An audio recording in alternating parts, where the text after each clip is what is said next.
Hi, I'm Stijn Omus, and today's lesson will be about how we can establish the height of a camera, of a digital camera. And what we're going to do is we're going to determine the height from 2 points on the ground plane. So there's 2 points there, and we know the distance between those points. That's crucial.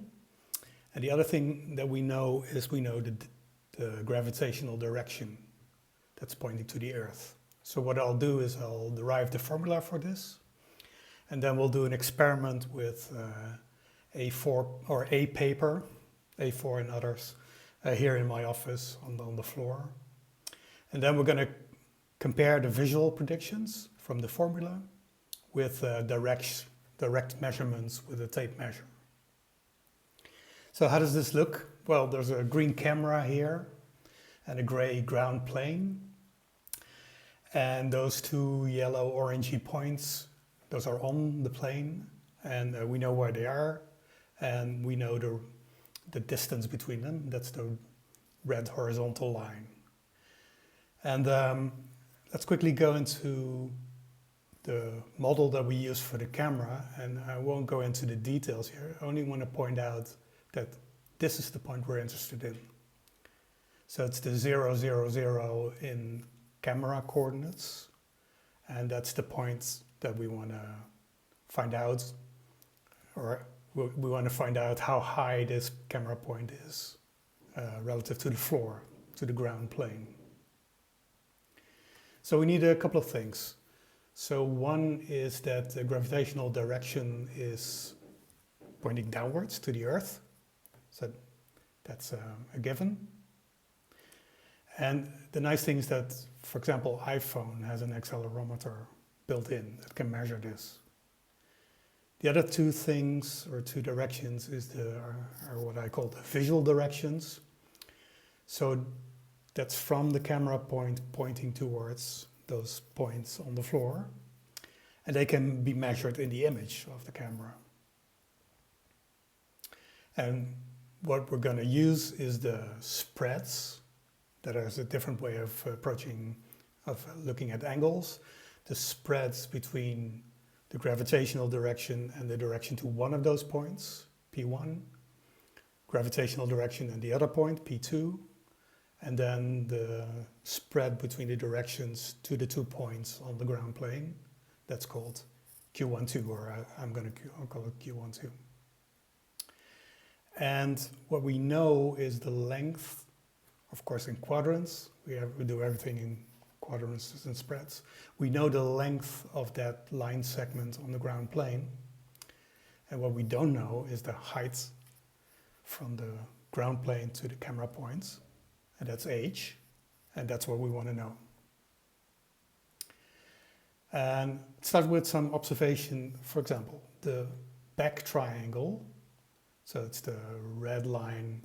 It's the vertical line, and then the dark blue line going to the points, and then the light blue line that's on the ground plane. That forms a triangle, and it's a right triangle because the ground plane and the gravitational direction are perpendicular.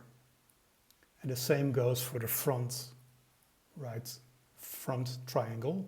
It's also a right triangle. So we're going to use that. So if h is the height, and D1 is the quadrants for the dark blue line. What's the question mark there? Well, it's rather straightforward because we can use Pythagoras, which says that for a right triangle, we can just add the quadrants, and then we get the quadrants of the hypotenuse. So in this case, we know h and D1, and so the light blue quadrants is D1 minus h, because h, and that's the formula, plus D1 minus h is D1. So this we can use to get an equation, an expression for P1. So P1 is a spread, so that means that for a right triangle, it's the opposite quadrants over the hypotenuse quadrants. So in this case, it's D1 minus h over D1. And we can do the same thing for P2. So in the back triangle. So P2 is D2 minus H over D2.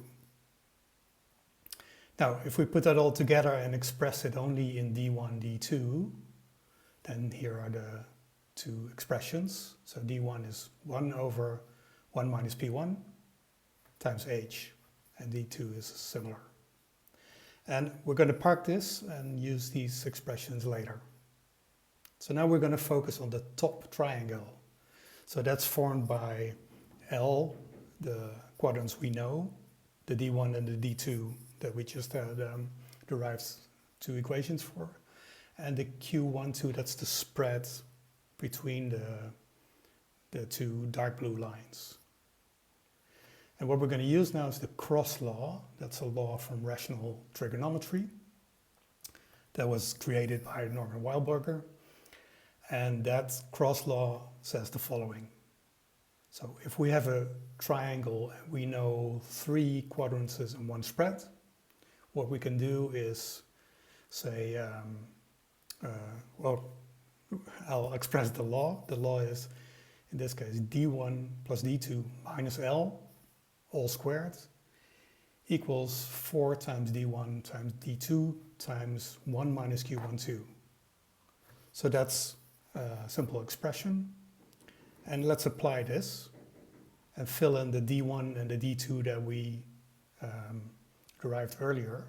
We get this long expression, a quadratic equation in H, and we want to know H. So let's solve this.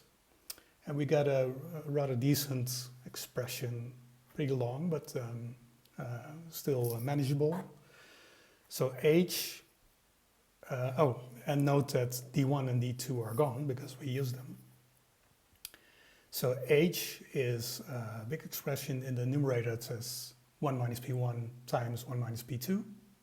And in the denominator it says 1 minus P1 plus 1 minus P2, plus or minus, I'll get back to that, 2 times the square root of 3 factors, 1 minus Q12 times 1 minus P1 times 1 minus P2.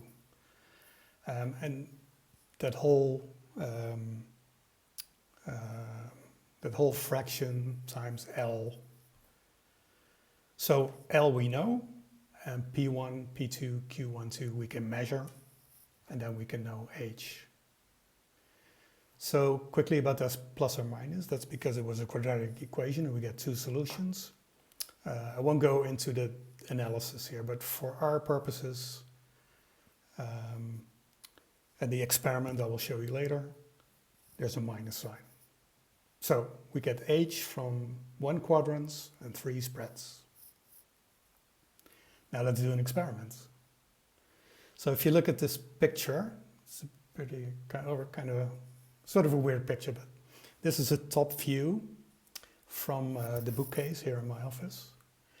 And on the bottom you see an iPad also photographing the A4 that's on the floor of my office.